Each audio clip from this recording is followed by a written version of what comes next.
Long ago, in the kingdom of Elara, there lived a prince named Caelen, heir to the throne, and a humble stargazer named Elara. Caelen was bound by duty to marry a princess from a neighboring land, sealing an alliance his father desperately needed. Elara, however, was of no noble blood. She was the daughter of a healer, known only for her gift of reading the stars. But it was under those stars that Caelen found her.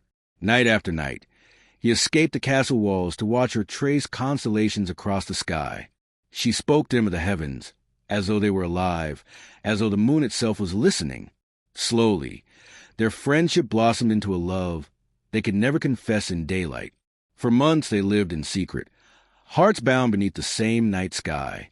But whispers grew. Servants saw his cloak missing. Soldiers saw him slip into the woods. And one fateful evening, the king himself discovered his son hand in hand with the stargazer. The king's rage was swift. "A crown cannot lie with a commoner," he thundered. Elara was banished, Caelen locked away. But what the king did not know, love, once written in the stars, cannot be unmade by chains. Elara wandered the wilderness, broken but unyielding. Every night she lifted her gaze to the moon, whispering her love across the dark sky. And every night, from his prison tower, Caelen answered, certain she could hear him. One night, during a full moon brighter than any before, Elara stood atop the cliffs of Elara and cried, "If the world keeps us apart, let the heavens bind us instead. If we cannot live together, then let us never die apart."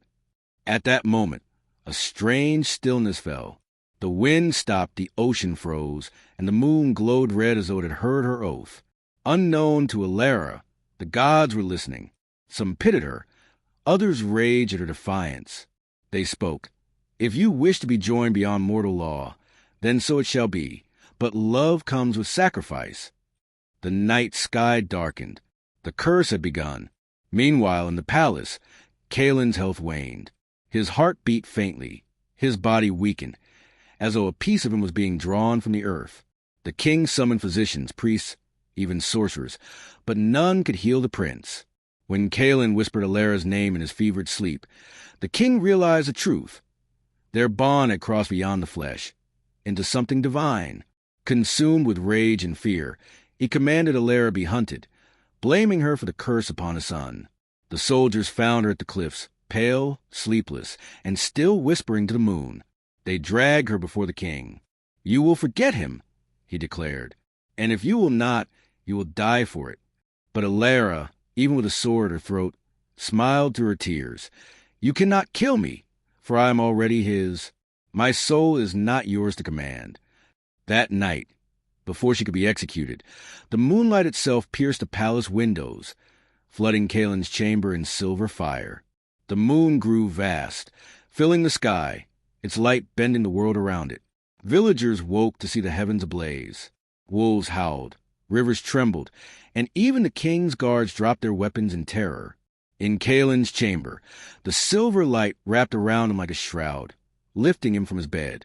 At the same moment, Elara, imprisoned in the dungeons, was touched by the same light, chains melting from her wrists. Their eyes met across stone and distance, as though walls had vanished. The gods' voices thundered, "Your oath has bound you. Together you shall be, not upon the earth, but in the sky, eternal, unbroken, and unseen." The ground shook as the light carried them upward. The king screamed, reaching for his son, but the moon swallowed them both into its glow. And when the trembling ceased, Elara and Caelen were gone. The moon glowed brighter than it ever had before, and if one looked closely, they swore they could see two shadows, hand in hand, forever caught within its surface. Within the moon, time did not flow as it did on earth. Caelen and Elara woke in a place of silver plains and endless skies. At first, they rejoiced. No chains, no kings, no laws, only each other. But joy gave way to sorrow. For though they were together, they were trapped. They could see the earth below, the forest where they once walked, the cliffs where they once kissed, but they could never return. Their voices echoed into nothingness, their cries unheard. Elara pressed her hand against the glowing surface, watching the world spin. "We asked for eternity," she whispered, "but eternity feels like a cage." Caelen held her close, his eyes heavy with both love and grief. Then let the cage be our kingdom. If the world cannot forgive us, the stars will remember. And so they built a life in the moon's hollow light, loving, mourning, waiting for the day their story will be told. On Earth, strange things began to happen beneath the moonlight. Lovers who kissed under a full moon swore they heard whispers, soft and sorrowful, carried on the wind. Sailors lost at sea claimed to see two figures walking across the moon's face, weeping and holding hands. The people of Elara began to fear the moon. They called it a lover's curse. Some said those who pledged their love beneath its red glow would be doomed. It denied their union. They too would vanish. But others saw it differently. Poets called it the greatest love story ever told. They wrote ballads of Caelen and Elara, of a love so strong it defied kings and gods. The moon became a symbol of both devotion and warning. Love can bind, but love can also imprison. Generations passed, but the legend never faded. On nights when the moon glowed bright, lovers would sneak away to the cliffs, hoping to glimpse the shadows within its glow. Some swore the lovers blessed them, giving their union strength. Others feared their gaze, believing jealousy would bring ruin. But one truth remained. Whenever full moon rose, the memory of Caelen and Elara returned. Trapped yet eternal, cursed yet unbroken, they watched over the world that denied them. And so the people learned, the moon is not only a stone in the sky, it is a mirror of love, sacrifice, and eternity. A prison, a beacon, and a warning. For if you look too long at its face, you may hear their whispers too. Do not love in secret. Do not love in fear. For if the world tears you apart, the moon will claim you forever.